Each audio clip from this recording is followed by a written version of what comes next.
cricket. Ooh, wow. See, there you go. You throw a cricket in there? Yeah. All right. Welcome back. That's an abrupt cut there. Temporary. You need to work on like a little smoother. A little cut fade in. out. Yeah, a little intro music fade out. Yeah. It's only so many skills one person can be responsible for. I mean, he's got all of them, so. Yeah. Well, I mean, we do have, it looks like we might have 2 more here, so. I know. That's what I'm saying. All right. We got a special pod today. So 4 we're just people. elevated. 4 people. We just capped out on the pod. Like, we just elevated to the highest We're at the form next of level. podcasting. Yeah. But they've been trying to do a podcast too. Been doing one. So it's Oh, yeah. like We now got, like, we had frustrations of trying to do it right. I think more people is better because you just have more hands on deck to get shit done. More is better. yeah, More better. More is absolutely. always better. More better. You got more skills. You got more everything. Why don't you guys introduce yourself? David, you can go first. I'm David. Are we doing last names or are we just going Shots first with name? David. Yeah, shots with Yes, David. baby. Yeah. Shots with David. Videographer, content creator. And yeah. Yeah. Beautiful. Jay. Love it. Jay's physique, content creator, fitness industry. Yeah. Doing a little bit of video creation. I feel like I'm doing more media now than anything. Big media guy. Yeah, definitely. Two talented media individuals. Yeah. That's how I'd put it. People that, know what hard work and diligence looks like. Yeah. Day Yeah, in we and said day out. yesterday, I was like, David always shows up. This is true. So we did. I was like, yo, I need the code to let David in. So this dude's just sitting in his car on his laptop. I mean, we were getting shit done out there. So, I mean, we were chilling. This is a prime example, though, because to give backstory to it, me and David met because David was just running Instagram ads, and I was like, smart. Just run Instagram ads. I saw it. I was like, hey, you want to do music video? Went on Got Bite. That's all it takes, man. I think people discount just like putting shit out there. Like it probably wasn't a ton of money to do it. Just like all it takes is one right person to see it and just be in like have the need or just kind of be in the mood. Like, you know what? Like, damn, that was kind of like how I met Linus. He was like, he posted, it was like $100 for a photo shoot. And I'm like, bro, it wasn't even $100. I think it was like $50 or something. I'm like, what do I have to lose? I want to shoot some photos and like, this dude's really talented. Yeah. It's just like putting yourself out there. It's like, Yeah. I don't know. It's key. it's priceless. Well, it was a Getting the right combination of eyes. seeing the quality of his content, seeing his page, and then being just like making it happen. So Yeah. I think it's just like, you look at it now, it's like definitely had a positive ROI. Yeah, it was a For solid David. $50 ad. Yeah, definitely had a positive ROI for him. And yeah, we've just been kind of nurturing our relationship of working together. We started doing music videos and some content for Bully Billows and other stuff, and just been inching towards trying to do more. It's like, it's just like our relationship. It's like when you click with someone and you can create with them, and it's like it's easy. Yeah, That's it's when almost you gotta lean into natural. that. And then you became friends with Jay. You brought Jay into the fold. So it's like when you have a good group, it's like what's that, law of attraction. Mm-hmm. Right. You bring all the great minds together. You just 4x your productivity and your output that you can actually do. I think it's hard though these days. It's like really hard to find good talent. Like you might find somebody that's like really good at editing but wouldn't jive, or like really good at editing but only when they want to edit have no work ethic. It's like finding talented individuals who actually want to get to work and do stuff, and like you'd be like, hey, like I think together we could really like build and grow something like big. It's like, and they want to do that. Like it's hard to find a group that wants to do that. So I think it's whenever I identify that, I feel like you and I are really good at that. It's like when I identify somebody, I'm like, that's a talent. And I don't necessarily have like I don't know what mold we're putting that into yet specifically, but I'm like, we just need to like go with that talent and then like make something out of it. Yeah. Right. Like really hungry individuals, really. Yeah. Like willing to learn and, put in the extra hours. Even for me, like being in this like space of entrepreneurship for a limited amount of time, just like talking to people, I can instantly tell after like a conversation if their mindset is similar. Yeah. And you definitely, I mean, like we're a little older now than them at least. So it's like it's really easy to like tell when people are with it and like they're trying to get it, or if people are just trying to like scrape the barrel of the bottom and like check the box so they can like be like, well, technically I did this. I did it. I mean, Right.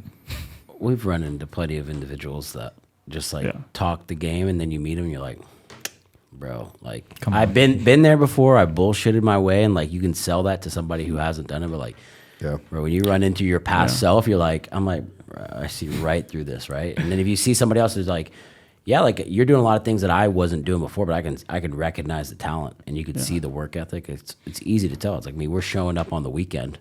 You know, you got people that are willing to show up on their weekend when that's like most people's free time to go do whatever they want to choose to do, and it's like, Damn, it is the weekend. you got people in Yeah, I here forgot it on a was Sunday, like doing this. It's like, bro, there's only so many people that really want to do that. I mean, we woke up 7. We were out shooting this music video. 6:30. Came here 6:30. Shot a music video. Came here. Worked. I mean, pretty much is like how any other day would go. Just Yeah, Monday. I mean, But- every day is a productivity day for us. So But I think also it's like the environment. It doesn't feel like work because everyone enjoys what they're doing. Yeah. It's like we'd be doing it anyway. It's just Yeah, if we didn't have this space, I don't Yeah. think it would be as conducive. But would not be as conducive. But I mean, that's like Space definitely helps. yeah. But also, it's to your point. Even with the last office, like all the offices, it's like when you curate a space to have a certain vibe, it's like it's gonna speak to the right people. It's like if they weren't into working out or like cold plunging and all the other stuff, this space wouldn't be as cool. Like if someone's not into this stuff, it's not as cool. You bring that Right. person there, like whoa, this is like the spot. yeah, You know? yeah, it has everything that we need. I mean, you can shoot content all day. I mean, you can get your agenda done or whatever it may be. Like, the cool thing is this space like lends well to like anything. You could shoot some shitty content and it just looks cool because the space is good. Yeah. Yeah. 100%. super aesthetic. Everything is super clean. Yeah, the aesthetic in here is ideal. It's That makes raining so hard you everything can easy. hear the rain. Yeah, it's kind of wild. That's wild. It is raining like a motherfucker today. Yeah. So we can do a quick recap. Had a not really a busy week. You guys got back from I Napa. felt like we fucking packed a lot in on the. We did a lot, yeah. I mean, but then we rolled right in. I think it's because we didn't really take a weekend. I mean, we had fun yesterday, but it's like we didn't really. We've just been working, Yeah. getting stuff done. Shot some Madre content. Went on the took the boat out for the first time of the Yeah, season. de-winterized the boat, which was It's a nice little Didn't little excursion. de-winterize the jet skis, but we didn't test them out yet. So we It would have been a still- little cold. I think it would. Yeah, weather's changing, so it's nice. Yeah, I'm hyped. I feel the energy. Just like I feel like the summer energy creeping up, and I'm here for it.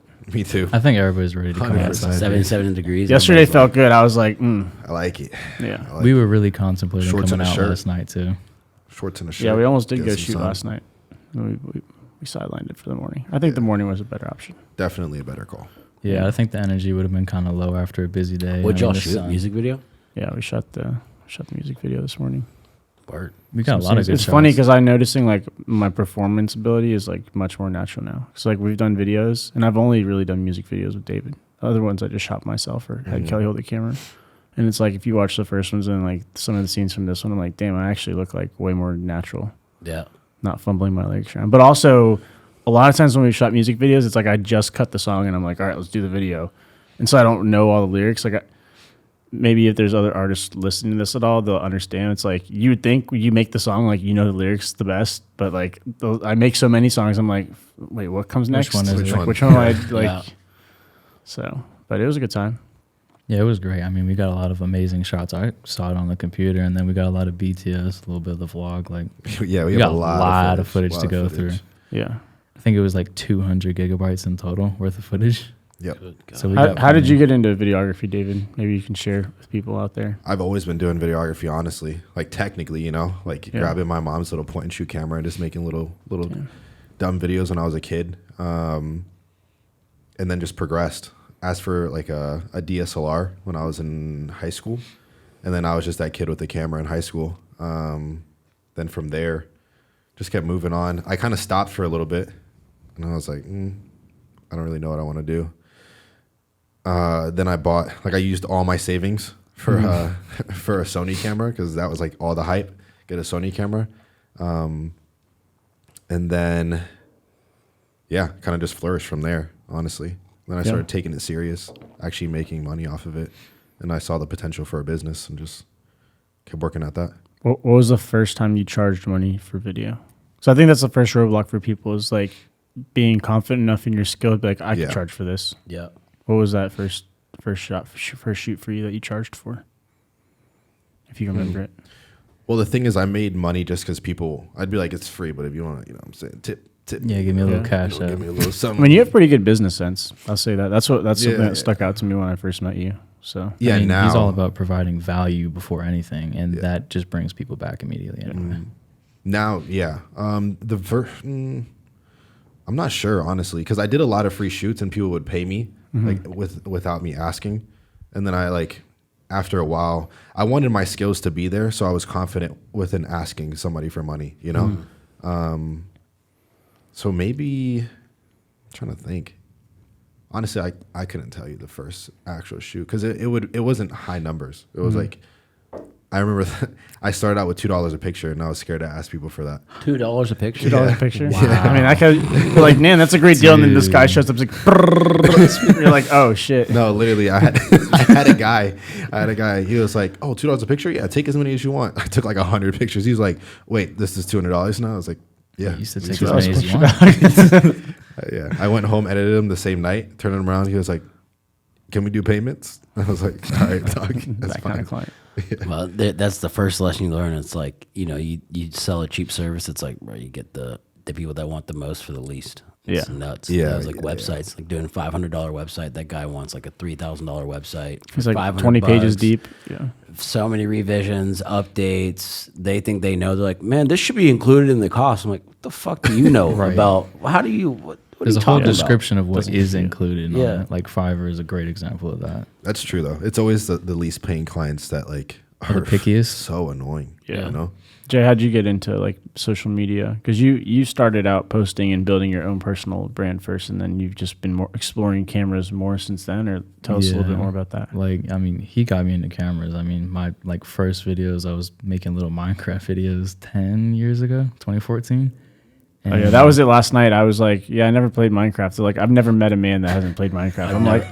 I'm 30, bro. Like Minecraft was like, if I played Minecraft, I would have been like 16. It would have been weird. I've heard of Right. Minecraft. I have no clue. Yeah, Tim bought it on the Xbox. I'm like, I don't know it. I know what it is. I don't know like what you do in it. You never I just like played it. I grew never up on played it, I you know? grew up on it. I know like Yeah, Grand we did. Theft Auto. Yeah. I'll play Grand Theft Oh, Auto. that was fun. San Andreas and everything back then. That was Yeah. a lot of fun. Minecraft was it though. But anyway, what didn't is mean to- Minecraft? Yeah, what is Minecraft? I mean, it's like just a creative game. I mean, you This build. is so wild.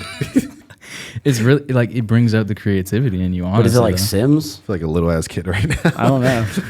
It Have you ever is played Sims? Do you guys know what Sims is? like where you'd build cities and like I you'd have bet. little It's kinda families like and all that, that yeah. kind of Yeah, stuff. yeah.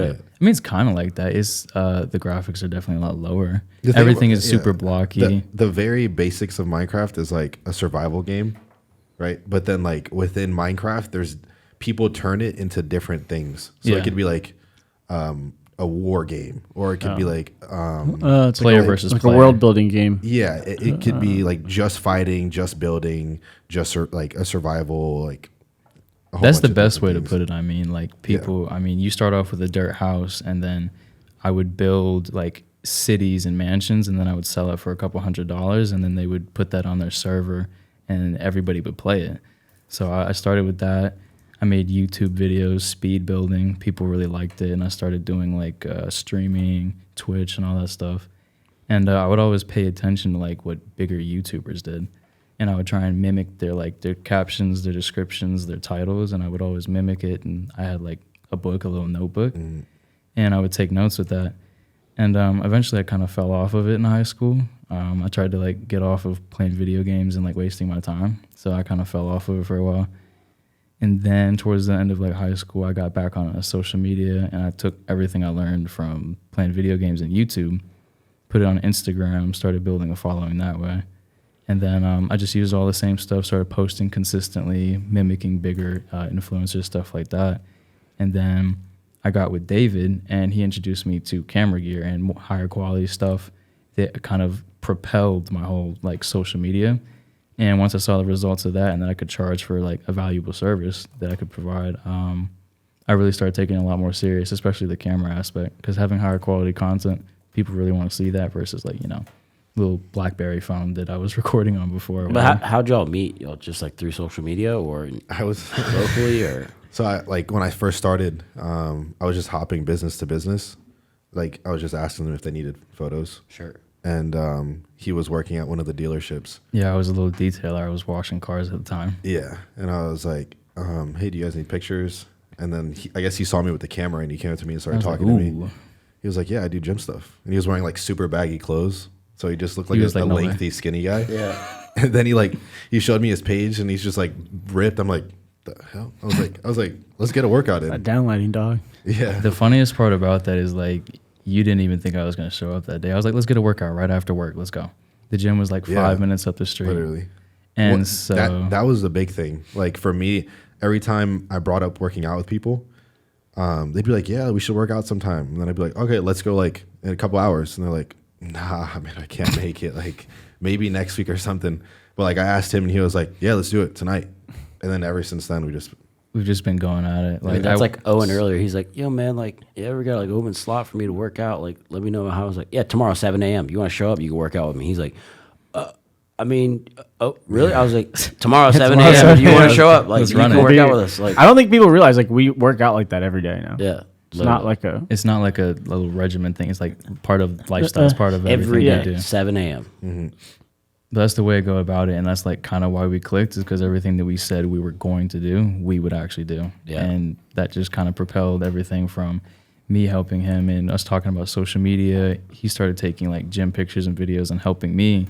And I would, keep his car clean, or I would help him with social media or whatever it may be. He was a detailer, so I'd trade him content, and he'd like clean my car like every week. Yeah, we would work out It's a together. fair trade. And I would give him little points and stuff. So, I mean, it all worked out, and we kind of just built a relationship. When from Phil there. gets his cars cleaned, the detailers come. They're here like from 9 to 5 at least. Yeah, it's a full clean day. all those cars out there. Full day. I mean, you got to. It's very attentive kind of thing. Like, I would wake up at 7 because I was a detail manager. I was 7 to 7 every day. And we went to the gym right after that, and then eventually, like, kind of fell off that job. And then we started focusing on social media a lot more right after that. So y'all are full time right now, working together. Yeah. Yeah. Yep. Yeah, we're running our little media company right now, trying to scale that up. Sick. Then you ran into us. Yeah. Well, it's like right when I met David, I basically moved here. So it was like Yeah. we did one music video. I was like, bro, I'm moving to Charlotte. So kind of just like I was like, "Oh, this guy's dope." I finally found moving. someone that was like when I met David, I was like, damn, this guy shoots the way I would shoot if I was working with someone, which is like very uncommon to find. Normally, I've tried to work with people and I'm just like, I just do this myself. Yeah. But I met David, I was like, damn, buddy actually knows what he's doing. Right. I feel like everybody's moving to Charlotte. I remember doing It's Charlotte. becoming a new hotspot. I It really mean, is. I didn't know much about it, but I mean, every time we come out here, there's always something to do. He's introducing me to something new. Like, Yeah. Well, even like I have employees that Matt, and I got another Matt, and I'm just like, listen, you everyone's want to familiar. work here, like you got to be here. Yeah. Right.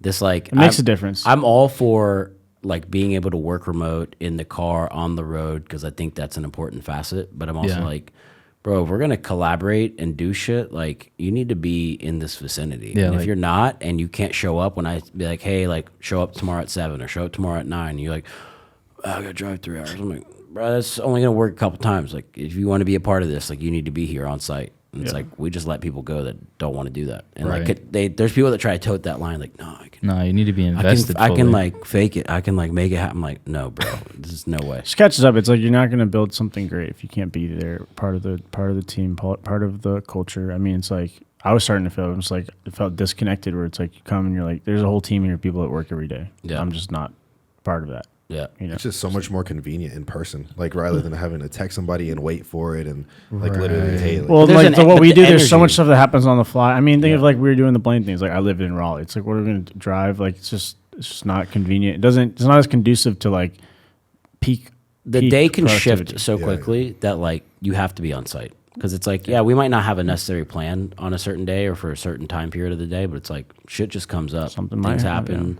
Ideas come up. That's the other thing. It's just like talking about ideas. Like it could be as simple as us just like watching a movie together in here, and just like some idea comes up, like, do we shoot a pod, or we should shoot content around this, or like let's mood board it, or whatever. It's Right. like I Kinda don't know. like how There's you a were- there's an energy Yeah. of like being together, even if you're not necessarily like what's the task today. We might not know, but it can come up at any point in time. Yeah. Yeah, very literally. I mean, like when you were just looking at the clips of the boat, you had a whole vision. You wanted this and that. You wanted different shots. Yeah, then and I'm like, songs that fuck, go like with let's it. like talk about like maybe really structuring something out and Yeah, and then we have everybody here, and we can all throw in different ideas. He already knows what angles and colors are going to work best, and then you have the vision. It all just kind of comes together when we're here. Jay has the hashtags.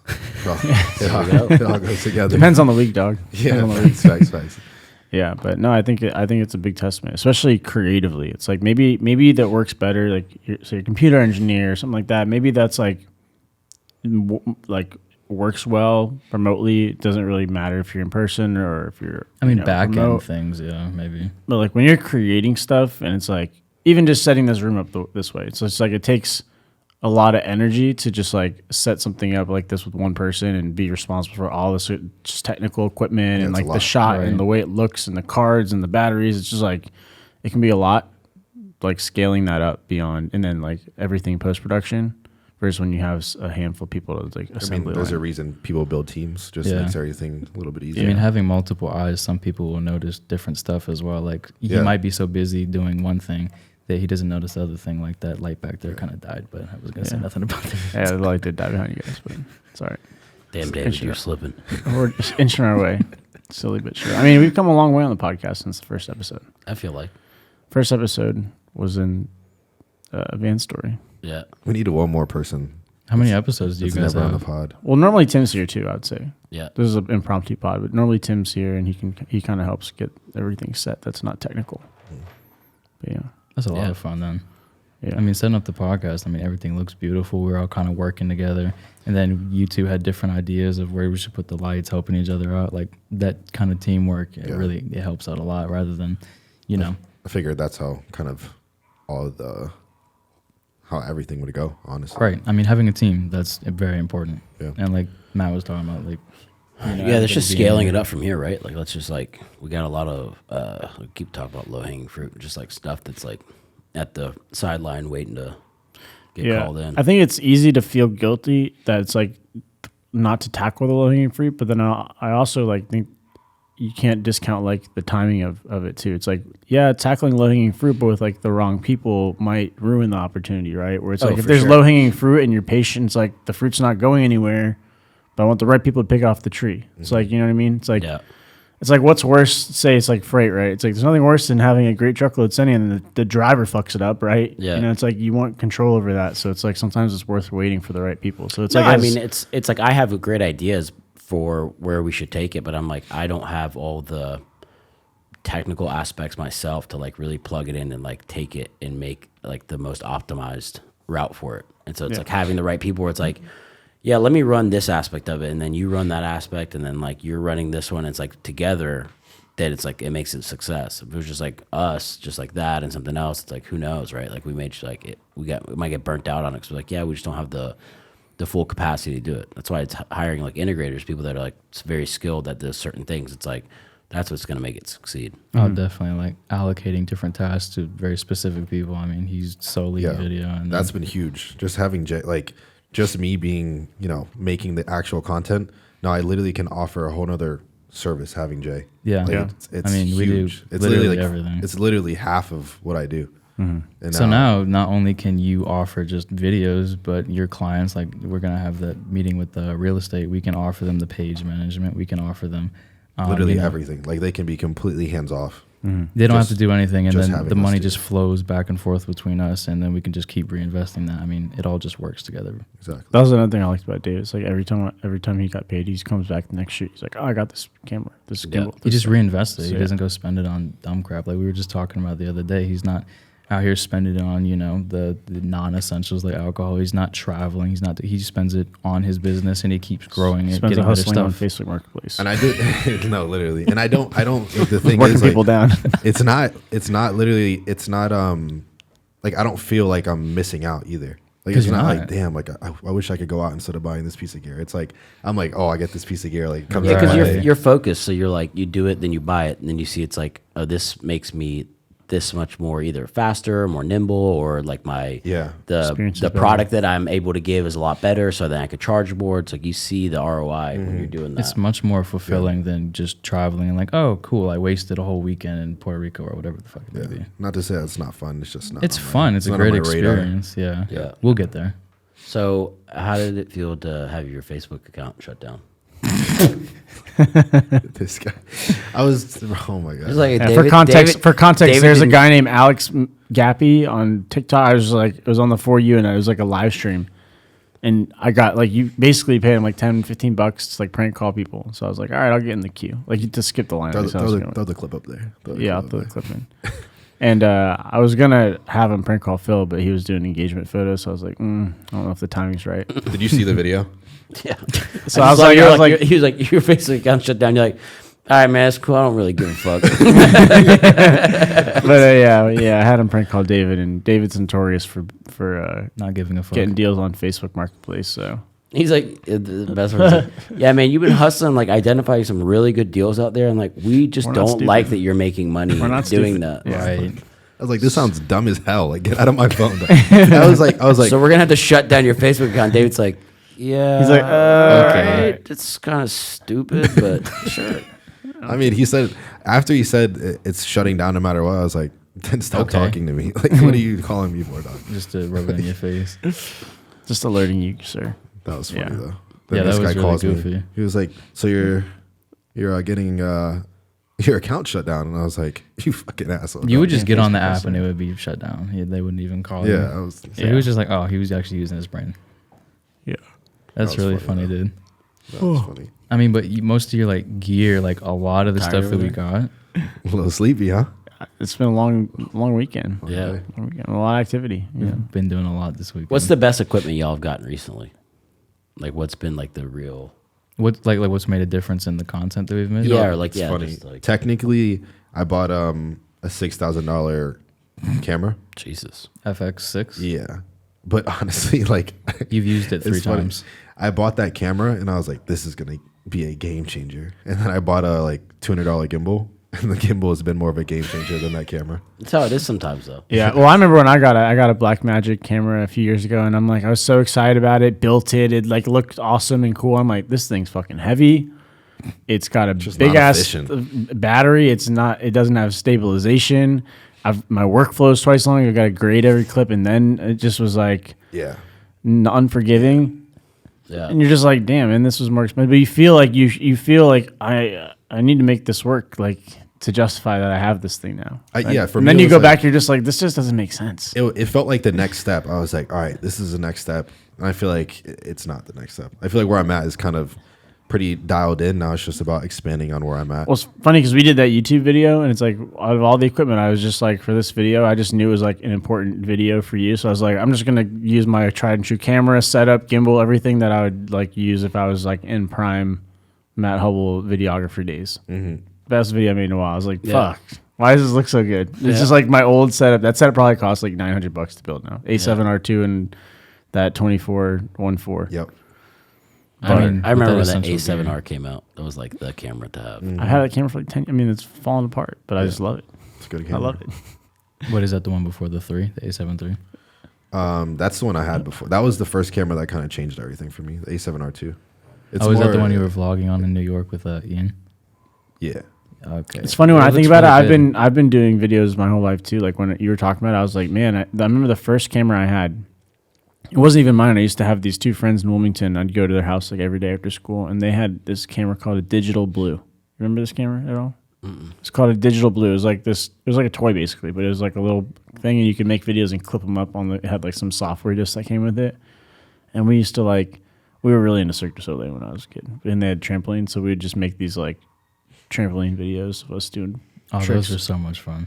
on this Digital Blue. Matt Shaban, he used to really be into photography. Me and him. He was telling me that, yeah. He had like fucking all these sick ass Canon like prime lenses, like all. He says he still has them, I think. Yeah. And I remember I bought like a Canon body, and I was like, "Yo, bro, can I borrow this?" I remember I borrowed his like telephoto lens. It was like a $1,700 lens he had for like a year and a half. And he was just like, "Yeah, man, like I need it back. I need it for like this. I'm shooting some cars, but like I was just like." Appreciate it, man. I got so much content on that thing. Oh, yeah. He used to have mad camera gear. I mean, he was like the first guy. I was like, me and him. It's like when I did the Silly Band Company. He did our logo, and Say Silly Band. yeah, he used to own Silly Band Company back in the day. I mean, that I think you was should bring it super back, dude. profitable Silly back bands are coming then. back in. You got a lot of my money. What about the Live Strong Right. bands? We should bring those back. It's been about 10 years. Those are due for. I remember when those came out. I went to must have been like an 8th grade end of year pool party at the farm in Chapel Hill. And that was like Live Strong Bands came out. And I remember it was like, everybody, I was like, what the fuck? What are these? What a weird trend. And everybody was like, bro, you don't have one? Like, and they were like sold out everywhere. I'm What like, is I it? need to get one. Just like These literally- guys, they're like, what is it? It Yeah. basically looked like this, but it's just rubber and it was yellow and it's Lance Armstrong's for his like Cancer Foundation. And it was like before he got popped for steroids, and it was like, They were like $5. yeah, you need, but they were sold out everywhere. Damn.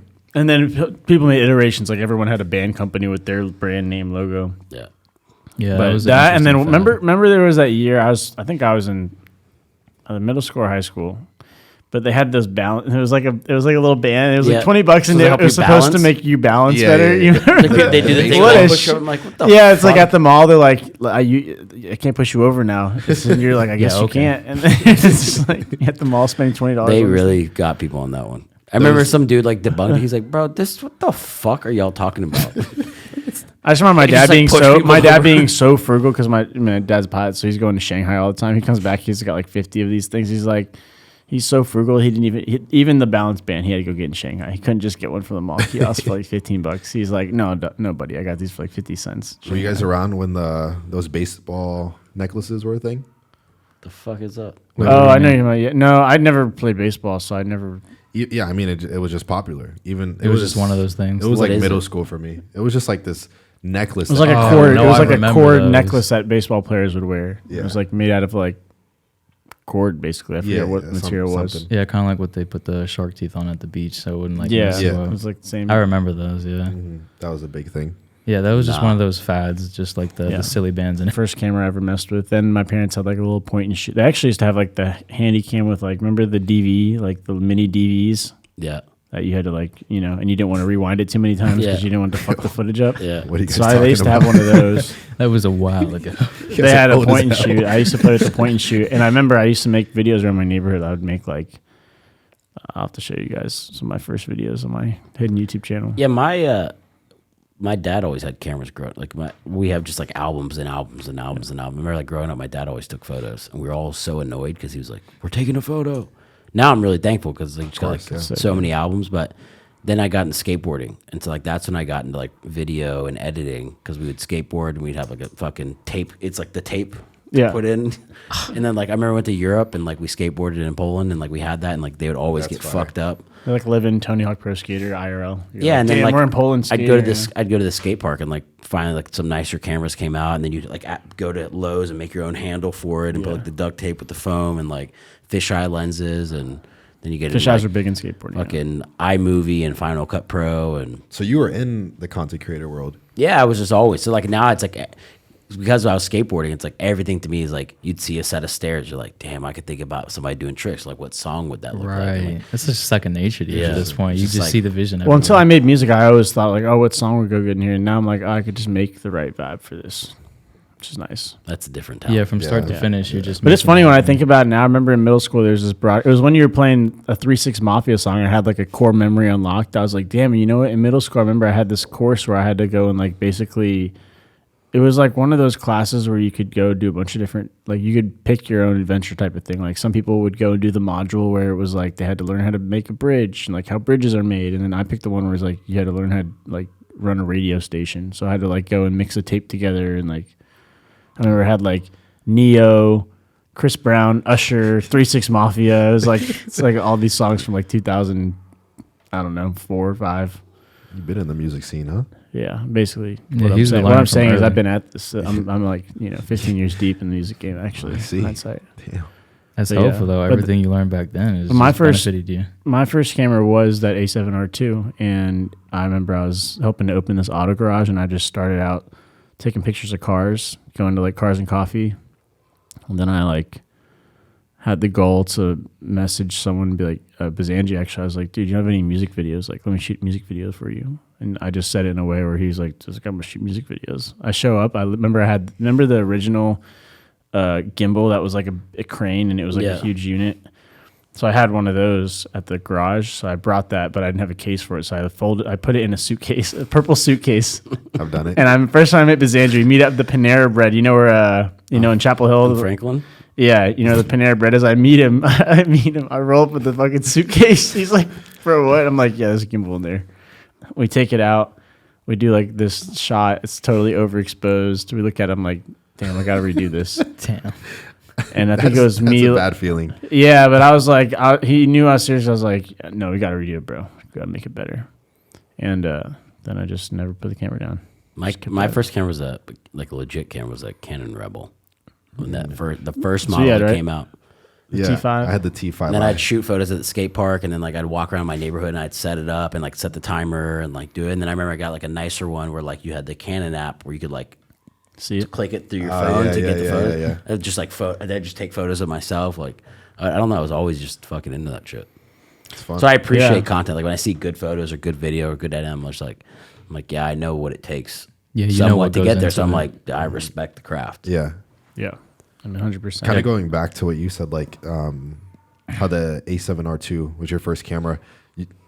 I don't like to say that gear is like 100%, but that camera is kind of like game changing. Yeah, there's certain thresholds when you're exploring a new Yeah. talent or skill. It's like same thing with music. I remember when I went from like using this like $100 interface, and I went and just bought, I think it was like $1,500, and I was like, this is a lot because I have no validation to justify buying a $1,500 interface, but it completely changed the game for me because it just like was so much easier to use, had so much more capability that it like. And I had more skin in it. Where I'm the type of person where I'm like, I need to have some skin in something to like feel the pressure sometimes of like exploring how to best use it. So I was like, I think there's thresholds in like any skill or craft that you get into where it's like gear doesn't matter to some degree, but then there are thresholds you can elevate to that do change the game a little bit or like allow you to just really fully express your ability of that skill. I also think it's talent. Like if you're really good and you get a camera, it just like works with like your vibe and how like you operate. It's like you could be way better than somebody who has a twice as good or twice as expensive camera that's just like not as talented, right? And so like they're not putting in that same effort. That if you you're are. like just somehow you're really good at finding the angle and doing the lighting and doing like the post editing and stuff, it's like, bro, I can make a better thing than you can with half the quality of equipment. I mean, that's that was me and definitely true. David. Like when I first got the A7 III, like that was a big game changer for me from going from like the phone to that. No, yeah. I mean, I had That's a stuck huge at jump. 4,000, and then the next year I was using the 3, I jumped to 100,000 just from that. I will say for me, like, so you can definitely do a whole bunch of stuff, with less. But whenever I got the nice stuff, it made me want to learn everything that I could have did with that camera. Because I just thought I was so limited with the gear that I had. When I get new gear, I'm like, okay. I think it pushes me to learn more. Because it's like, all right, I have this gear, now I have to make it work. And then with learning that, I'm like, okay, it is true. Like I could have easily done it with this camera. I think it takes that though. Like sometimes you're like, I need to have this. That's like the missing piece, and you realize you're like, oh, it's really not, And then you're like, well, fuck. Now I need to like figure out what is really the missing piece, and sometimes just like spending the time to like just like learn the skill or whatever it is. Yeah. Well, it's like I go back to that A7R2 and that setup that I love, but I approach it now with like everything I've learned from using other cameras and other like learning lighting more from like meeting you and being like, man, lighting does make a difference. And, sometimes I happen to just be a very hands-on visual learner. So sometimes it takes me like, even with music, I had to watch someone do it before I was like, I could do that. So I think it's different for everyone, but, like, you can always go back to that setup and then, approach it like from a whole different level from having used other equipment or pushing yourself out of your comfort zone a little bit. Because I think it's like there was a point where I was using that camera and like all my videos started looking the same because I'm like, I just do this and this way. And it just kind of was like I was so comfortable using it that I didn't force myself to get a little uncomfortable, So I think that's important. And it's funny, I remember when I first went to get the A7R2, I went on Craigslist at the time. Might be before your guys' time. Before Facebook remember Marketplace, that. David. There was a before thing called Craigslist. I bought a lot of lenses off Craigslist. Yeah, now it's basically just ran by like spammers, but Yeah. I don't trust it anymore. No, it's Yeah. pretty dangerous. But I remember I asked my buddy that was into videography. I was like, "Hey, what's the best camera I can get?" He's like, "Get the A7 or A7R2 or whatever." He lists off a camera, and I didn't really fully hear what he said, so I went on Craigslist and looked like Sony A7R. Blah, blah, blah. I bought a Sony A7. There's a camera called the Sony. It's a full body. It's a full body camera. No, it's not the same as the other camera. And I got it, and I thought I didn't realize that this wasn't the camera he told me. So I got this like big ass camera, and I'm like, this is the thing, So, you got a DSLR. but it goes to show like how just the placebo effect. Because I got that camera, and I was like, now I have a great camera, and I got it at a steal of a price. Oh, no. Because here I am thinking I got the right camera. So I'm like, I got this at a steal of a price. And I'm shooting videos on it. I remember, like, my buddy worked at Raleigh Raw, so like I went and shot some videos for them, and he did the same thing, free shoots. And then one day I go, like, I meet my buddy to help him shoot something. He's like, "Yeah, you have the A7. You got that camera?" I was like, "Yeah." So I show up to help shoot him. He's like, "What the hell is that?" I was like, "A7." He's like, this is not the A7R2 or whatever. He's like, this is the A7. It's like not even an E mount. It's like an A mount or something like that. Yeah. Oh, no. And yeah, but I mean, up until then, I thought it was sick. And then really the game changer for me was just being able to use slow-mo and it being more, without having a gimbal. I used to ride around on a hoverboard. You know those hoverboards with the two wheels on the outside? I used to like ride when I wanted a smooth car shot. I had like a cage and I'd hold the camera in the cage and I'd just ride the hoverboard. Hey, if it works, it works. It's my gimbal shot. Those are clutch. That actually happened to me too. My buddy had a golf cart back where I lived in Fayetteville. And the first time we used a golf cart to get a rolling shot, I was like, oh my God, this is game changing. This shot's so smooth. I was like, this is butter. Like, what is going on? Yeah. And then, now you find yourself hanging out the back of a trunk, all this other stuff. Yep, So. doing That was the first time we ever did something. We took, you, me, Phil, we met up in Asheville. You met us there. You drove like 8 hours that day up to Asheville. Yep. And then I had to drive to ECU the following day. Yeah. So, but that was a fun shoot. Yeah, it was. Fun It was shoot. dope. That was a good time. That was You the have first to run it time. back. Yeah. That was like the first time you got to hang out with Phil, really. Got to chop it up. Yeah, it was the first time. It was a good time. But it was like, even then, it was like just the fact that we didn't have to do anything. Like, we were just like, fuck it, let's pull out these lights and do the light painting. Yeah, Those photos are sick. Rainbow Road. Yeah. Those were some sick photos. I like that. The lighting, that was sick. Yeah. That was the first time I understood how that's like. I've seen that lighting before. I'm like, what the fuck's light painting? Yeah. And you're just like, I remember when you did that for the Lexus that we shot, though. Remember the Yeah. red IS? Yeah. Those turned out really good. It's just a cool effect. It's just a great little mix up of what you can actually do with it and the different settings. Like, I remember when you first got your FX, you got it and you're like, okay, I got to learn this camera. The very next day, he knew what every single button on the freaking camera did. I'm a big nerd when it comes to that. I watch every review. But that's good. Yeah. I mean, you're investing time into it, you're learning it, and that becomes very valuable as well. Yep. That's what I yeah. do. What was it about, like, when we first connected where you're like, yeah, I'm going to work with this guy? How serious you were, like off rip. You were like, yeah, let me know a price and like we'll meet up. Set a price. You're like, cool. Can you come this day? And I was like, sure. And then the first day I met him, he was like, yeah, you can come up to the apartment. And I was like, I might get killed right now. I might get killed right now. Walked up, super cool. Worked, did the music video, everything. It was like pretty. It was We just ate first. We went out and got a meal, though. Oh yeah, that's. I was trying to eat with yeah, people. yeah. I was trying to eat with people. I feel like when you eat a meal with someone, you like chop it up. Yeah, that So was that was a yeah. meal too. He gave me the spiciest soup possible. You ordered the spiciest soup possible. I did not tell you to you get it. ordered it. I ate it. You were like, yeah, like this soup's good, and it just kept going. Well, that was for a at long Brewery time. Bavana. So Kelly worked at Brewery Bavana. So anytime I was taking someone out, I was like, we're going to Brewery. It's a great restaurant. And then like when I walk in there and I bring anyone, there's like Kelly and her friends all work there, and they just like bring plates, they bring food, they just like Hook it up. they hook it up. So it's just like, oh, it was great. And like whoever I'm with, they're just like, damn, this is getting food too, bro. The optics are great optics. But yeah. And then ever since then, it's been. Well, and it was because I was leaving early, so I was like, damn, this is perfect because there's a lot of people that, hit me up for like one-off projects, and I was like, I don't like to leave people hanging, but I just knew like once I moved out here, I was like, I'm not going to be driving back to do like gigs. Like that's not what I was like moving out here to do. So it was like, You just wanted to see if I had reliable transportation. yeah. No, but I was like, this is great because I can like, hand these people off to someone that's like actually going to do a good job, Yeah. which worked out. And hearing that, like, you were already in the industry, and also hearing that, I was like, all right, he's either scamming me hard as hell right now, or he's like super dope. You know what I mean? Yeah. Sweet. So- I'm super dope. Yeah, super dope.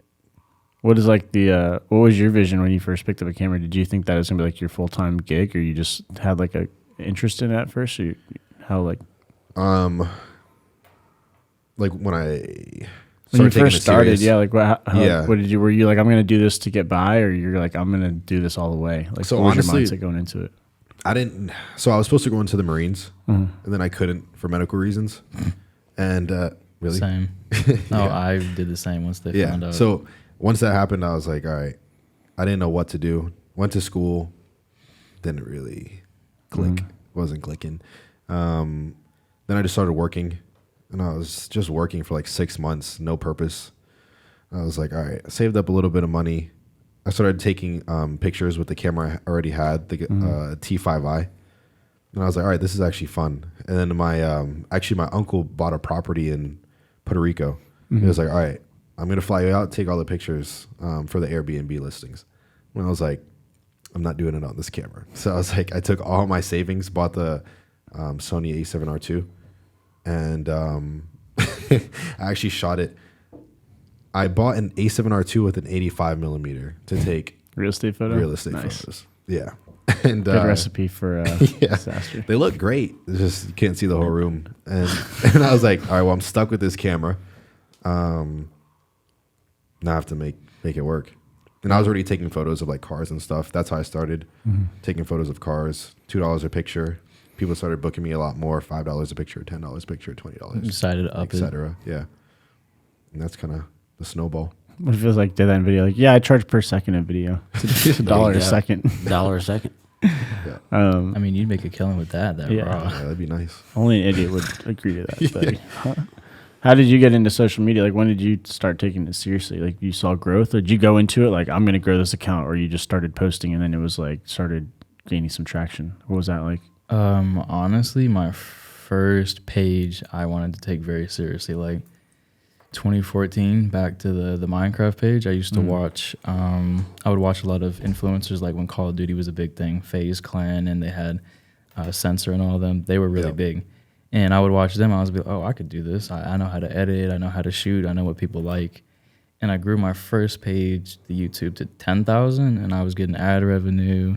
I was building that. I was selling the Minecraft maps and everything. And from there, I knew I wanted to very seriously do social media. So I think from my first YouTube page is like when I wanted to take it serious, and then it kind of moved over to the most popular. In 2010, Instagram came out. And I would flip accounts. I would grow them to a couple 100,000 because there was all the follow train stuff back then. And there was a lot going on when Instagram first came out. So I was selling pages then. I had my own personal page. And ever since the first page, I've just always been like very serious about, I know I can do this, and I know that I can make money doing it.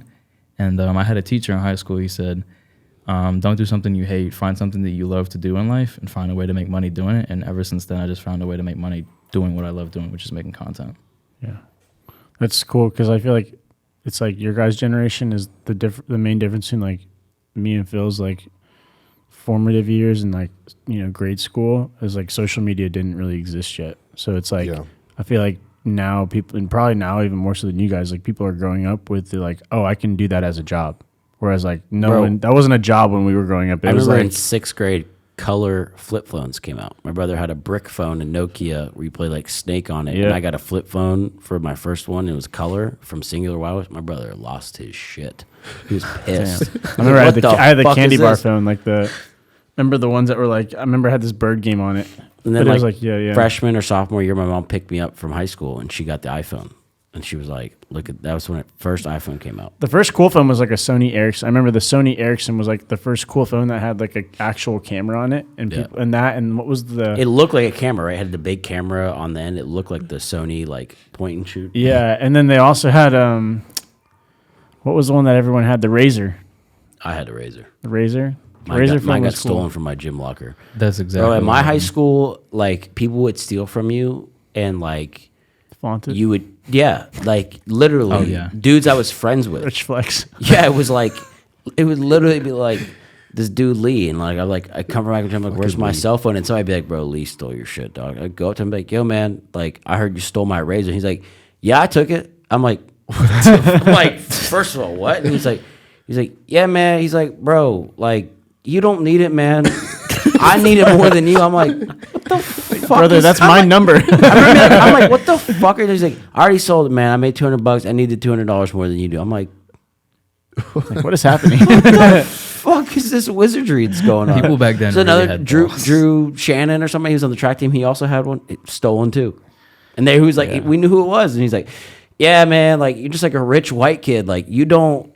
Like sorry, but like you'll be like the attitude was like you'll be all right. Like I was like, dude, my dad's pissed. Like like I'm not getting another cell phone. Find my iPhone at that point. Yeah, I probably had a phone or two taken too. I know I had one phone taken. It was just blatant. It was just like they just did not care. It's just like I need this more than you do. I didn't really get like bullied in school, but there are like a few select people. That But it was just, my like, friend. He's like, we can hang out later. I'm like, Wow. Oh, dude, that's fun.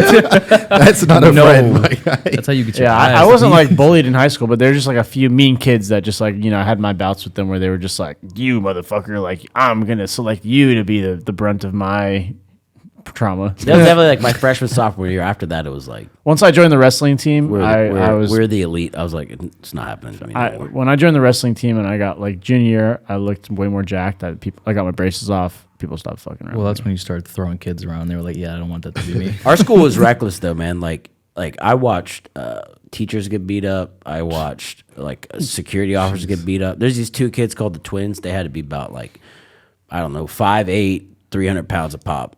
And they just walk around and like they didn't give a fuck. And I remember some one big time, boys. it was lunchtime and it was like, all right, it's time to go fifth period. Stealing everyone's Otis Spunk. So everybody's like, yo, y'all gotta clear the courtyard. You gotta go to class. And like it was raining, so they both had umbrellas that they just like were closed up. And the security officer's like, y'all need to go. They're like one of the last. He's like, y'all need to go. We're like walking. Like, man, I'm not going to class. And he's like, you're gonna go to class to try to grab him. They whooped the shit out of the security officer with umbrellas. Beat the shit out of him. Dude, I had left him on the ground and just walked away. Like nobody did nothing. I was like, what are you gonna What do? the fuck are you gonna do? I watched one of them also. I was in a earth science class. We had a teacher named Mr. Hintz, and he was allergic to deodorant. Oh no. And so like people would like fuck with him all the time. Like we didn't want to take a test. That's They'd awful. spray Axe or whatever. Oh, I remember that. But shit. one time it was this dude named Cassio and another big dude, and he was in class and like didn't give a fuck. And Mr. Hintz was like, man, Cassio, if you just need to apply yourself, like yada yada, and like the classroom trying to set up. motivate him. You sit in the classroom, then the doors are the front to the left, but then there's also another door which is office, which has a glass window looking into the classroom.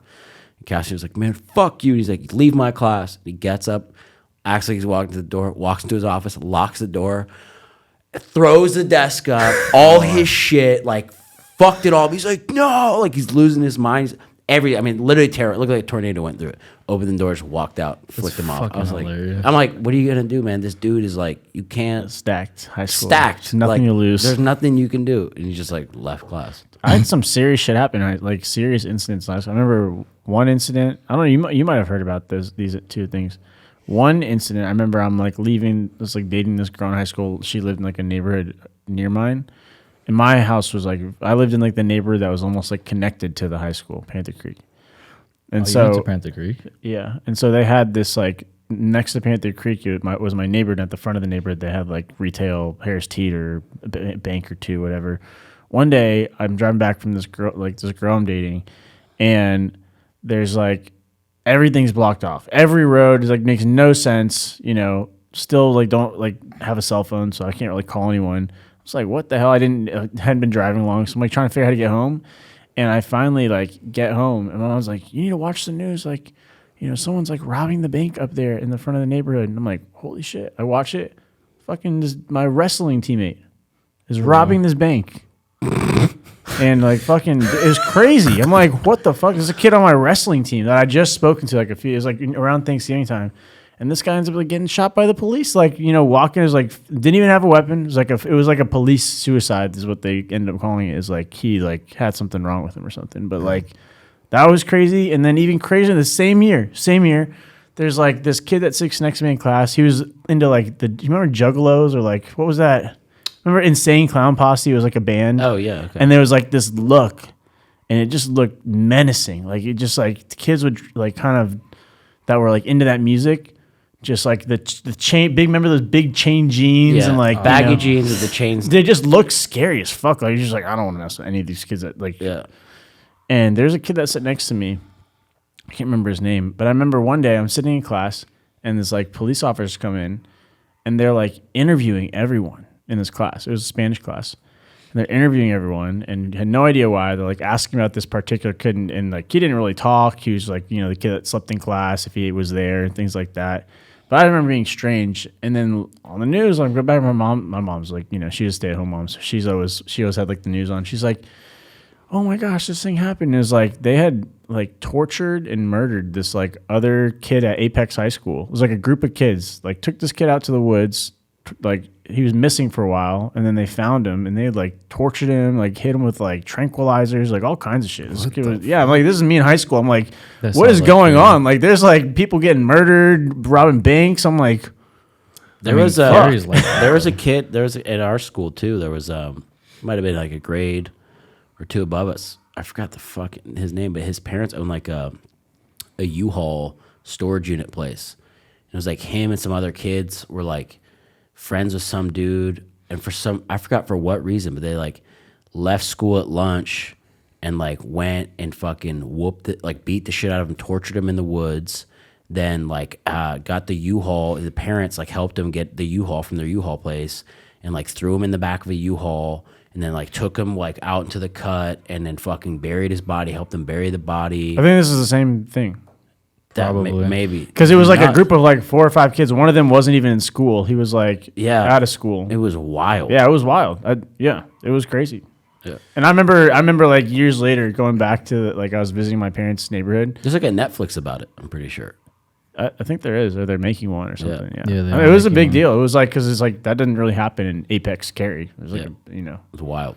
Yeah, and then nothing ever really happened after that I'm aware of. But like while I was in high school, there's a bunch of crazy shit that happened. Oh, I know a bunch. I got a kid I know from high school that was a grade below me. Fucking Pierre. He was like, they all just fucking hung out with the wrong people, and they fucking at some point in time like had guns and like pulled up on somebody that was like talking shit to him, and just like drove by and like shot some fucking shots out, and fucking went through it was an apartment complex, went through an apartment, hit a baby in a crib and killed it. Jesus. He's in jail right now for I don't know, forever, ever. Yeah. Jesus, yeah, Just it only like takes shit like that. It's like you think about he's like, it's like, oh, it's harmless, I'm gonna scare somebody, and it's like that's all it takes, man. yeah. That little And everybody's like accident. free Pierre, but I'm like, also you killed a baby. It's kind of like Right. I don't. Stupid. Yeah, Trying probably to- It's just not. like, Yeah, it's like, yeah, you probably didn't have intent to do that, but it's like, bro, still it's like did it. you hang around with the wrong people doing some dumb shit. Like it's like, bro, dumb shit happens. You fuck around long enough, you find out. And it's like, now you're in Yeah. jail. And it's like it's unfortunate as fuck because he was a really cool dude, but it's like Idiot. it's tough. Yeah. not a cool thing to do. Yeah, that's wild. I got bullied. That's about it. That's about no.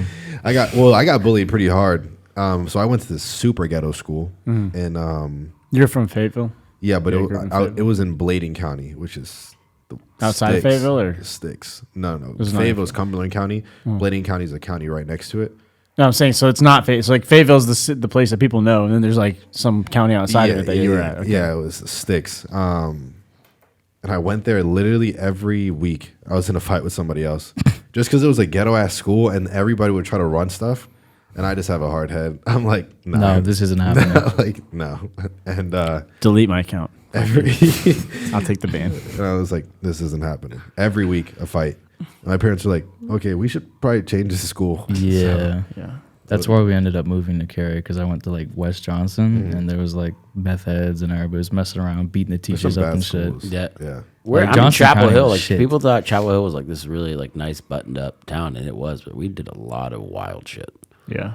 Like shit, like there's a lot of wild shit that happened where it's like definitely I tell stories to people and they're like, where the fuck are you from? I'm like, Chapel Hill, dog. So I'm saying, and like we had big graduating classes. Like there's some people I talked to, like, oh yeah, my graduating class like 50 people. I'm like, I like 300. I can't remember exactly how many, but it was multiple hundred. Like I didn't know everyone in my graduating. said If you look 50 at the yearbook, it's like 5 pages long of the graduating class. Yeah, Like, yeah. what the hell? So I don't know. That's how it These is now. 200, Because yeah. like I went to West Johnson and that same shit was happening. Like I was always getting in arguments. There was always fucking police like patrolling our neighborhood because people were getting shot every fucking night. And my parents moved to Cary, and I went to Panther Creek. I went to Panther Creek and then Green Hope right after that because Panther Creek was still pretty fucked up. Little did I know, like all the there was 5 kids that went missing in 2019, I think it was. And there was a group of students that were actually like trafficking these kids out of Cary and sending them up to New Jersey and New York, and they Jesus found that shit out. Fucking Christ. How? Like How do you Cary- even- it's probably parents. It's really probably parents. Dude, in high school, I was like fucking sneaking my PSP, like LimeWire. Right, yeah. I wasn't like, I don't understand how. I mean, it's sad how it happens. Like people like follow these paths that they go down, but like it was so unfathomable to me. I'm like, It's literally half the time it's for a quick buck. They just find it so harmless. Doesn't But make like sense. they were doing that. Like Cary, I found out is like one of the biggest East Coast trafficking for drugs and individuals alike. Yeah, There was It's really definitely bad. I know some people that like through like you're saying parents. It's like there's a parent that sees somebody they kind of like identify. It's like, oh, this guy is like kind of street smart a little bit, whatever. And like I know people that end up like chopping cars and stuff, and you're like, how the fuck did you like? Yeah. We'd go into a neighborhood, we'd steal a car, then we'd drop it off here, then it'd go here, then it'd get chopped and sent to you. I'm like, how the fuck are you getting into this? You're 15, bro. Yeah, like what are what you the doing? fuck are you To that doing? point. You know, How it's do you like get to that point. Like, just like, and it's just like, yeah, it's so and so's parent is like, you know, friends with some people in New York, and like they're part of like the mob, and it's like, I'm like, Why Yeah. the fuck would you want to be? Well, I mean, I know why some people do. They think it's cool, or like I said, a quick buck is usually people's excuse for getting into that kind of I'm garbage. just like, bro. I thought it was funny if I like chewed paper and threw a spitball in the ceiling. These got kids like, I thought being bad in high school was like, there's this one kid I never got in trouble. He like he put like a bunch of weights or something in a book bag and like clogged the toilet and just like draped the bag on the toilet flushing, so it just flooded like the whole third floor. I'm sorry, but that down. was just funny kind of shit. Like that wasn't the shit that's been going on lately. yeah, it's like a different like level of it. spitballs and making those little paper tubes where you shoot spitballs across the class and mess with your teammates. I mean, the worst. I mean, That's goofy We did shit. some pretty crazy shit, but it's like it wasn't like harmful to people. It was Right. like It was just a laugh. drinking and like fucking just like doing dumb being shit degenerate. and like being a degenerate, like you know Being maybe a some teenager. light misdemeanors. It's like y'all are part of like a criminal enterprise. Yeah. It's just a little You different. guys are a syndicate over there. yeah, like it's a bit different. Yeah, I mean, I think about it a lot too. I'm like, I feel like my parents always had me, like I was in school, I was always the youngest for my grade. And I'm like, man, Same. if my parents had just held me Yeah. back 1 year, if they just started me later, I probably would have been like such a better, if I was always just 1 year older in every grade, I would have probably been such a better athlete, such a better student. Like I would have been more mature.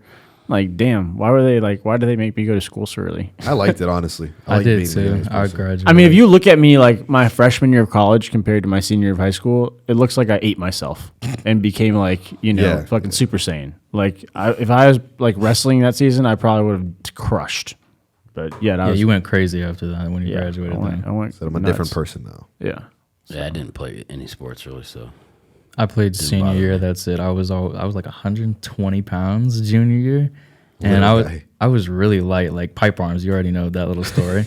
And senior year, I was like, fuck it, I might as well try and play a sport. Nobody's gonna fucking remember me. So I played football, and I put on 40 pounds that year. good God. 40 pounds between I think it was 2019 and 2020. And then right after that, that's when I started working out. But like it had D1 colleges asking, my speed was up. I got bigger really quickly, and I fell in love with fitness after that. But I didn't really get a chance to like play sports like that. Yeah. Yeah. I always wanted to, but I was too busy. scared to. I was too busy getting drunk watching the game. Yeah. I did do both. I was playing In high Minecraft. school, I was getting fucked up. There was that group. There's always the group that was like fucked up at the football games. My Basketball friends were playing. It's like most of my friends played lacrosse, soccer, football, and they were all the nastiest. And I'm just like, I'm gonna go party with them after, but like I'm definitely getting fucked up watching this game. Like Got pre-gamed for the after all the party. time. Yeah, all the time. I mean, there was What- always those groups there. And What year did you guys graduate? 2010. I graduated in 19. 2011. Jeez. Yeah, it was 19 for me. Panther Creek's probably entirely different than Panther when I Creek was is so garbage now. Like, as soon as we moved, we went there. I went there for a week. They immediately switched me over to Green Hope. there. Damn. It's just a really trashy school now. Like, literally, Damn, man, he's all gonna the be failing trashy. kids are getting. I mean, I mean, we didn't all have a high of them. school reunion, so I mean, they must not be doing well. Green Hope and did they have like a rivalry back then? Because now kids are literally getting their ass beat over like claiming what school they go to. Like I mean, it people are wasn't getting like run that, over, yeah. people are getting shot, people are getting dragged out in the woods for claiming Green Hope is better or Panther Creek is better. It's just a ridiculous Bro, rivalry. it's just high school, man. Like chill Literally, out. nobody's gonna remember this shit. People think it's like that serious. Sometimes I remember some shit would Feels happen. serious when you're there. Yeah, when you're there, it's like serious. And now I look back, I'm like, bro, it's like so not. I mean, it does suck if you're like getting bullied or some shit in high school, and it's like, and like you gotta think a lot of times. Like I was fortunate, I had a good home life, but you got kids that like Yeah. they're like They come to school to they escape. they type come to shit. school, they get bullied, they go home, their parents are like fucking arguing, or it's like a toxic home environment. It's like those are the kids. I mean, I can understand why kids, because I used to never understand, like, man, how the fuck do people start doing these hard ass drugs in high school? I'm like, Yeah. well, I guess if you have like a really shitty home environment and you have a shitty school environment, and That's then your someone out. introduces you to like something that makes you feel better for a moment, like, pfft, It No doubt. curates it for sure. It's Yeah, not so- a good way out, but I mean, people will take any way out that they can get right then and there. I think like a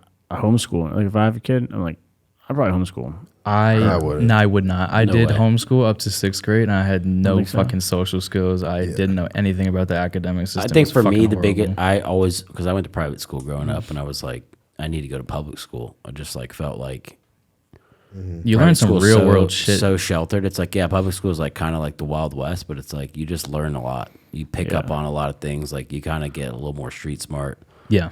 I don't Yeah, know. that's true. You do. I mean, 100%. It's public school. That's- But I will say, private school, there's just like some things that, like, in my later life of like people that I know, or like I went to Taiwan because I like the family, the guy that ran the company that I ended up going to Taiwan with. Like, I went to school with his kids at private school, and I'm like, Yeah. mostly private school. I don't think the education's necessarily better. I don't think it's maybe Just a the slightly networking. nicer school, but I think it's like the network of people that are going there. It's just like, that's what's elite. But my parents are broke as fuck. If it wasn't for my great aunt who was a professor at UNC that was like, you need to go to Catholic school and we're going to send you. Like, that's the only reason I went. Yeah. I mean, I think when you're in school too and you're a kid, like you don't appreciate the value of like that opportunity either, because you're just like school, and I don't want to go either way. It's I know like- I didn't, but now I actually do kind of appreciate being able to have those like real world experiences in public school. And I mean, that was like my way out from being at home. I would come to school and I would stay the fuck there for as long as I could, so I didn't have to go home. I mean, high school, some of my best friends that like Rob Yeah. and them, that's where I met all those people. Right. So it's like, those are my best friends still. And it's like, if I didn't Yeah. meet them in high school and I went to some like other school, like who knows? You meet a select few that kind of stick with you for life, and that's like good. I love that shit. Yeah. No? I barely have any friend. Like I know one person from high I'm very like, unless you think like me, I really don't want you around me. That's, I've got like 7 best friends from high school, and it's like still my best friends. Yeah. Right. Some of them work for I me. had a couple, but they fell off. Like he's saying, if you don't think like me, then you can't. Like I had some really great guys. We would go out. They weren't into like stupid shit. I mean, they were pretty cool. They loved making a little bit of money, but they weren't in the same mindset, so they kind of just faded away. I mean, there's definitely people that outside of them that I hung out with that I thought I'd be really good friends with for a long time. And like, Yeah. again, it's just like certain thresholds in life where I'd just be like, this is where I'm at. This is what I'm doing. And they just like they didn't want They to didn't go. get They with didn't want to go like past where they were at. And I was like, all right, we're just gonna. It's like, Crazy how we're gonna quickly phase people out. can fall off too. Like there's people I stayed connected with after high school forever. I'm like, man, that's crazy. I've known them for so long. I still, and then like randomly 1 year will happen or something will change in the other's life, and it's like, damn, I haven't talked to this person in like a year now, 2 Yeah. years. Just time starts going faster, faster. Yeah. It's crazy. It's just, at least at my high school, there's a handful of people that are on like the same wavelength. What do you Like mean? most people are like, they have kids, like Oh, 20, yeah. 21. No, everybody 22, in my high school has kids, kids. family, like just dedicated to like a construction job doing their thing, which isn't, I mean, everybody has their own path, but like there's a very select few people that are doing what kind of like I'm doing. So it's just, I don't know it anybody. didn't make else. sense to stay connected. Where do you see yourself like 10 years from now? If it was like everything worked out the way you wanted to, what do you like? What's like on your? My biggest goal ever since high school has just been real estate. I just want passive income so I can do what I actually want to do. Like Phil can tell you a Have lot it- I'll about tell you passive- about passive. passive real estate income. It doesn't Yeah. fucking exist. well, you know, It does. A Listen, little bit hands off. there's some like I sell a house and it's appreciated. Like that's passive. Like I can't do anything about like the. But it could also go the other way too, right? But Yeah, like, yeah. But it all takes work. Like people just think it's like I'm gonna collect this check. I'm like, yeah. Till your but water you pipe think bursts in you your could go? house. Yeah, you think that you could buy some property and go chill in Costa Rica for 5 years and not have to touch anything? You're smoking. Like there's work required. You have to have the right infrastructure, the right team. management. Yeah, yeah. But there is some like passive benefits that aren't like every day you have to be working towards it that come from real estate. But it all takes work. And especially if you want it to like be something that you can rely on 30 years from now, 40 years from now, it's like, bro, you're gonna have to put in work for that. Yeah. Is it easier than clocking in every single day? I think when people say passive, That's the what I difference mean. is somebody has a job they don't fucking like. They're in it every day, Exactly. 8 a.m. to 5 p.m. and Yeah. it's a Yeah. grind and they work at a bank and they fucking hate it. It's like that's a lot more passive, like working on real estate and building it out because you enjoy it more and you like it. That's what I would consider passive. But Like, like, some people are like, oh yeah, I could just like go to Bahamas and lay on a hammock for 5 years and like not touch them. Like, bro, that thing is gonna be decrepit. I mean, everything requires work. Anything that's worth having requires work. You're never going to be able to sit on your ass and do absolutely jack shit. Nah, man, follow some people on Instagram and you can definitely Just buy the course. kick it Buy on the a hammock and do nothing, just buy the course. What about you, Jay? What's your like 10-year vision? 10-year vision, kind of wanted to, I mean, I actually enjoy working. So how I old are enjoy you now? staying busy. What's that? How old are you now? 21. So Good you're God. 31. Yeah, I'm kind of a baby. Well, how old are you? You're not. 22. Yeah, you're 22. Good 22. God. Yeah, that's what I'm saying. Literally almost 10 years old. You're 10 years older than Jay. Yeah. Wow, look at that. So in 10 years, There's a lot to learn. 10 years in your Phillips age, Yeah. what would your life be like? I mean, I would like to automate my media company because me personally, like I said, I love working. I love creating content. So I want to have an automated media company so I can keep creating, whether it's having a card page or whether I'm providing value on how to grow. I'm always going to make fitness content. I love making content. I want to be able to have that automated. I want to be able to have a little bit of real estate, be able to go around, fly my family around, put my family away, and just enjoy life, you know? I think the goal for me and for both of us kind of is like not to have to worry about a bill. That's literally Like it. have the money there and just like still, I don't think I'm ever going to like stop working. Like No, retiring I enjoy doesn't it doesn't, for me, at least right now at this age, obviously things can change when you're, 60, 70, but Right. like for now it's like, I just want to keep doing this, just scale it up and not have to worry about anything. Yeah, I'll be I happy. remember that. I was gonna ask you like 10. Now that since you're like 10 years old or like 10 years older, it's like I'm trying to think of like what my mindset. How would I have answered? I mean, that? when I was fucking their age, I was like, bro, if I could just get out of credit card debt and go and actually buy $60 worth of gas for my car, which would be a full tank, and that wouldn't deplete all my money, I made it. Yeah. Like that was like my good goal. thing you had that credit Being card. comfortable. Good thing It you was know the just like- gas hack, the yeah. $1 gas hack. The $1 gas hack. That's a Phil's real most thing. popular video. Yeah. Oh, yeah? Yeah, I'd have like a credit card with a $200 limit. And I know that, and I don't know if it's changed now, but back then, if you went to a gas station, you slide your card in, all it does is try to authorize for $1 to show that the card works. Yeah. Because it doesn't know how much gas you're getting, right? So it doesn't go for the full amount at first. It just authorizes for $1, make sure the card works. Right. So if I had a $200 limit, I'd pay off $1 to be at $1.99, insert it, and then I get a full tank of gas. I'd go over my credit limit, but it's not going to deny it because it's already it's tested. charged the $1, and then it goes, and then, I get an email 3 days like you're over your credit limit. But I'm like, I got a full tank of gas, so I can go do what I have to do. And then like when I'd make some money 30 days later or whatever, pay back. then I'd pay it off. But yeah, I remember I was doing that for Slippery a hot slope. minute. Yeah. Yeah. I mean, dude, I would fly to contracts in New York. I'd go on Craigslist, pitch somebody a website, be like, yeah, I'm in New York. Like, I can meet. They're like, can you meet today? I'm like, no, I can't. I'm actually booked today, tomorrow, which is a lie. But I could fly up there Thursday. There's a flight that I can get. And I'd have enough money to go up there, not enough money to get back. I'd have to close the contract to fly back home. I mean, putting yourself in Greyhound. that It's got discomfort, you make it greyhounding. happen. Yeah. What is it? Alternate. Burning the boats. Yeah. You gotta do what you Worked gotta out. do. Worked out. But it was like I was trying to pitch. I knew the bigger websites and contracts I was trying to get. I was like, they're in New York or Texas or California, wherever it was. I was like, it wasn't in North Carolina. Like everybody was just so $200 website, and I'm like, I don't want to be fucking making a $200 website. yeah. What was the first year that you were just like mind blown at what you had done? Like 2017, 2018? That was like the turning point. I mean, one of the big ones was I had when I did the clothing company, I had like a guy it was literally from Puerto Rico that ordered like a cut and sew, some of my cut and sew stuff, and it was like a $13,000 order. I remember I packed it myself, shipped it to him, like, and I was like, I'm rich. I made him pay for it up front, and I was like, fuck, I blew all that money in like 2 months.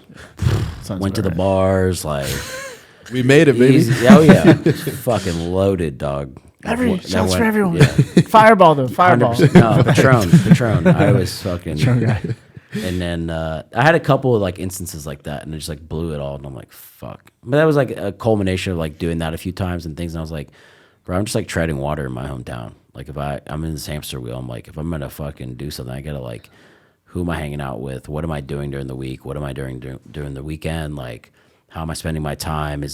Are these people helping me get towards my goals? What are my goals? Like, and really it was like get in shape and make money. And I was like, I just started stop hanging out with people, stop going to the bars, just really just like cut a bunch of shit out and I just doubled down on that. And then, then I got that office, and like we met, and then I got into the liquidation business, and just like was like low key on social for a while, and just like fucking kept doubling down on what I was doing. And then when I did the liquidation business, it just really took off. What age did you have that mindset shift? Probably like 24-ish, 25 maybe. And then like, 26, 27, like around then. That was like when Gary Vee first really started coming out and like saying stuff. That was like Gary Vee's like just started catching some trend. Yeah, he was traction. spitting facts, dude. His videos took I was following him. People were off. like, what the fuck? Like, who the fuck is this guy? Yeah. But he knew what he was talking about. You need to hustle. Yeah. But it just like, I was like watching, I was like, nobody's like into this. And I'm like, but this is like It's making sense. news early, like you get on it early. Well, because you're at that point where it's like there's two paths, right? You get to an age where it's like some people are coming out of school and they're getting like a pretty decent job. So it's like if you're an entrepreneur, you might be like scrapping around, going balls to the wall to scrap up like 30 grand a year, 40 grand a year, right? And then people are graduating school, they're getting like $80,000 job offers, people with like engineering degrees and shit. And you're like, damn, am I on the right path? And then at some point, hopefully, if you're diligent enough and you figure your shit out, like you hit a stride where like they're capped, and then you have like a limitless potential. But you fight that at a certain age where you're like after the thing you're after, and you feel like you're on the right path. But at the same time, you're watching other people around you that you're like, damn, they have a totally different path, but they have it has the appearance of more security. So there's like, I remember for me, there's like a point where you're like, that's why they say comparison's the thief of joy. You're just like, I'm not trying to compare myself, but like, did I like choose the wrong path here? Like, what the fuck? I did that for a while. I literally was like, my friends went to school. I'd travel, hang out with them, do stuff. I was running my clothing business, and then like started doing websites. And then it was just like the big point for me, I told you before, was like when their siblings who were like 3 years younger than them started graduating college. And I was like, fuck, I can't go back now. Like I spent 6-7 years on this like journey, and I'm like, forward. bro, I'm like, Can't be a 25-year-old yeah, sophomore. I'm like, dude, I can't, like, I got to be doing something with my life. And I remember for me, it was like 25, 26, 27, 28. Like every year was just a monumental, like mental shift in like my perception of people, my perception of myself, my goals, like my work ethic. And it was just like every year I felt like, I'm like, bro, I'm so different than I was last year and the year before. And like, those were just big fucking shifts for me. Yeah. Well, also too, that's like like you said, that's the age where it's like, I think that's the biggest growth spurt for me that I can like genuinely be like, I remember. And it was like, I remember being like, that was my biggest leap from like being with everybody else and like where I'm at now. Like that was the biggest growth spurt for me, like 25 to 28. Like setting yourself apart. Really. Well, I feel like because like that's the growth age where like no one can hang out anymore. Everyone's like starting to grow They got up. So you're like, if something you're going not, you're just like, fuck, what am I doing? Kind of by yourself. Yeah. Yeah, well, it's like, when you're younger, right? Like the age you guys are at, it's like everyone's kind of still trying to figure it out. So it's like people are still more flexible and they don't have families yet a lot of times, or they're not in like a serious relationship yet. So everyone's like more available and it's easy to kind of throttle that line. And then like Phil's saying, you hit like a certain age where it's like, damn, no one's around. Everyone's got like a life that they're dealing with and like doing shit. No But one's I got also free think time, social media has probably sped that up. Like, Yeah, I'm sure you I could feel like start it that at now. a younger, Yeah. Instagram was just becoming a thing. It's like these things that were like, it's like when I was building websites, like Shopify just had come out. Like it was before that was like big commerce and you were doing WooCommerce off of fucking WordPress. Like that was just like when all these tools and things coming out. It's like, I feel like now it's like the learning curve on that, or the availability of the information is so much, it's just in front of you. It's so much more accessible. It's like, yeah, for me, it was 25, 26, 27, 28, but it could be easily now 21, 22, 23, 24 if you're looking for that stuff. Yeah. We have these tools too, right? It's like, I think AI, it's like, I think the value is like, if you're, like, I think about sometimes it's like, I'm sitting here now, it's like, man, you realize like, I don't know, Minecraft or stuff, if you're like a little older, but then you realize like, well, my skill set is, and like, I think I'm really good at like attracting the right talent and finding good people to work with. I think I'm really good at like evangelizing new stuff. Like I'm an early adopter. Like when AI, I'm like, I've been using this for like 3 years. And did I think that it would become what it has now? I'm like, no, but I'm familiar with it. So I'm just like, I think having that interest in like what's up and coming has been a good skill. Cause it's like it's way easier to identify like talent and things that are coming up. And so even though it's like we're getting older, if you have that mindset, you can always like identify the next thing. So like I look at AI and I'm like, man, this is like when Shopify came out, it's like we were young and we were like, this is way different. Like this is the thing. Yeah. It's like these tools are going to be legendary. And some people older than us were like, no, like that's not da, da, da, da, da. Mm-hmm. Now I'm looking at like the AI stuff. I'm like, there's a gap of time here where like some people are going to make shit that's going to like is going to be the Instagram of this, you know, the few things that last like the next 10, 20 years built off of this technology. And I'm like, it would be dumb not to be paying attention to what is going on with it. Because it's like, if you don't, then you're going to be trying to catch up while people are iterating it. Version 2, 3, 4. Like people still aren't even using the first ChatGPT and they've got 4 now. And it's Most like people aren't applying astronomically more intelligent and better. Just like,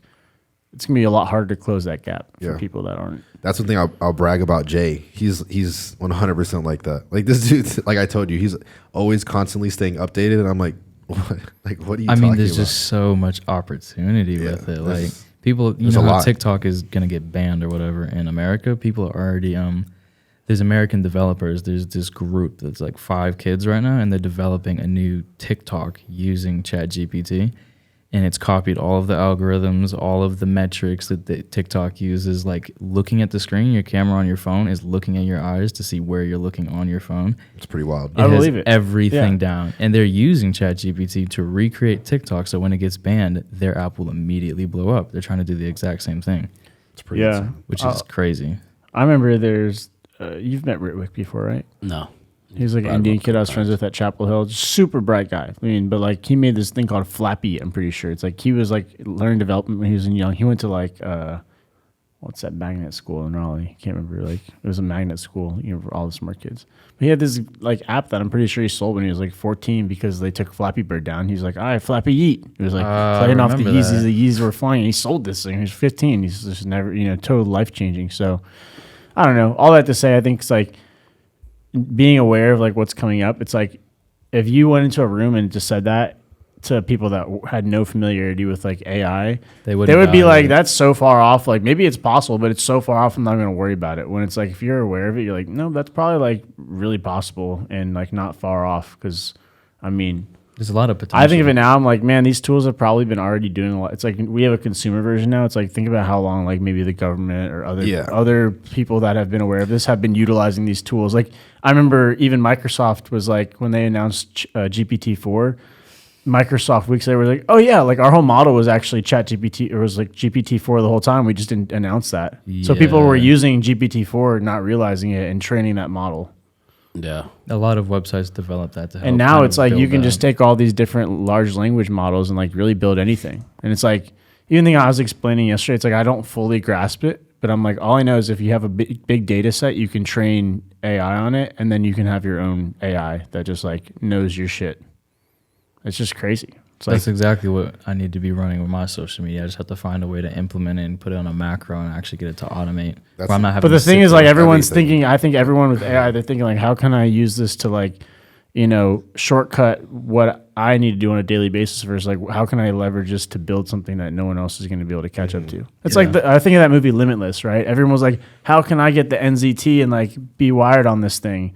And then at the end of it, he's like, I'm just going to take this thing and figure out a way to like wean myself off of this so I don't have to take this anymore. Yeah. And he was like he was the guy, you know, so he just thought outside of the box and didn't get caught up in like trying to like use it to have a shortcut. He was like, I'm going to leverage this to like really pull ahead when this thing inevitably runs out. And I think it's like what AI, like where we're at with is like, if you can use it to create something that then everyone else is like, oh shit, then you can build it and use it. Like that's going to be the new thing. Yeah. Because there's so many antiquated businesses that are so far off from incorporating that. It's like, I was even thinking it was like Zillow. It's like, if there's like an API to pull that information somewhere, it's like you could create a large language model and like have your own like. There's not even businesses using social media. No, yeah, that's what I mean. It's they're like, far behind. But it's like it's coming and it's like it's already here and it's just like people don't realize. So that's kind of the opportunity for people like us who are acquainted with this kind of software and how important social media is. That completely builds a whole business model for us to offer to these businesses. They're not going to be doing it on the back end. Yeah. We're just going to offer it and we benefit from the whole thing. Yeah, that's it. It's possible. the thing that's exciting, I think, like being a little older now is like, it's like there's like, and it's no knockoff. It's like, I remember being like so enthusiastic. I remember when I was younger, I was like, for some reason, I thought everything would be so, it's like, this is so simple. You know what I mean? Like you just have the mindset of like, this is so simple to figure out. I just need to do this. That's the unstoppable And then now like mindset. you're old, you're like, you're a little older. You're like, it's not that you're like, think stuff's not possible. You're just like, you're like a little jaded to like the level of like bullshit that comes along with doing anything new. Where you're like, it's possible, but it's like, is the juice worth the squeeze for that? Like, I know it's not going to go the way I think it's going to go. You know, is it worth doing that, or should I apply my energy towards this thing? So it's funny how like you get a little older and you're just like, I don't know if jaded's the right word, but you're just like a little bit more like aware. You're like, you're experienced in how things are actually going to go, not that the mindset of it's yeah, go like the perfectly zeal goes away a little bit because like you realize like things always end so far off the radar from where you expect or think that they'll go. It's kind of like with you people that are like really anxious. It's like, tell me the last time the thing that happened to you was the thing that you were worried about. It's rarely ever the thing that you're like anxious or worried about is the thing that ends up happening to you that like, you know, fucking throws you off your groove, you know? Yeah. So, but Cool. sick pod. Sick pod. It's a nice one. Solid. Who wants to wrap it up? We are wrapped up. Wrapped up. This is the end. It's a That prep ending. was Who's great. signing us off? Appreciate the invite, guys. Of Right. course. It was fun being on here. I mean, it was You didn't- great only picking David had to you hold guys' his mic. brains and learning some. Only what? I said only David had to hold the mic. Yeah, I know. My wrist is on fire, son. How long has this podcast been going for? An hour and 30 minutes, hour and baby. 25. There you Damn, go. Matt. Yeah. You're going to love editing this one. Yeah. Or are you going to delegate? I think we might have to delegate this Yeah, one. I think I'd be happy We'll to take help it over. you. We'll take it Yeah. over. Here, Yeah. he'll help you with that, and I'll make all the short form content, get the highlights. I like the sound of it. I like the sound of that. Let's make Let's it do it. happen. We got to get it Alrighty. up. Cool. All right. Oh, there it is. Hey. There it is. Yeah. This has been another episode of the Since I Was Broke podcast. Shout out to our sponsors. We don't have any yet, but If still you'd like to working on We'll get 'em. sponsor, it. Celsius, come on. yeah, Celsius. Before I make my own energy. Pod. We need a Celsius fridge. That sounds good to me. You need the Celsius Get it in pod. here. Come on. I'll talk to him. Do you know how much money we spend on Celsius a month? Let's make it 0.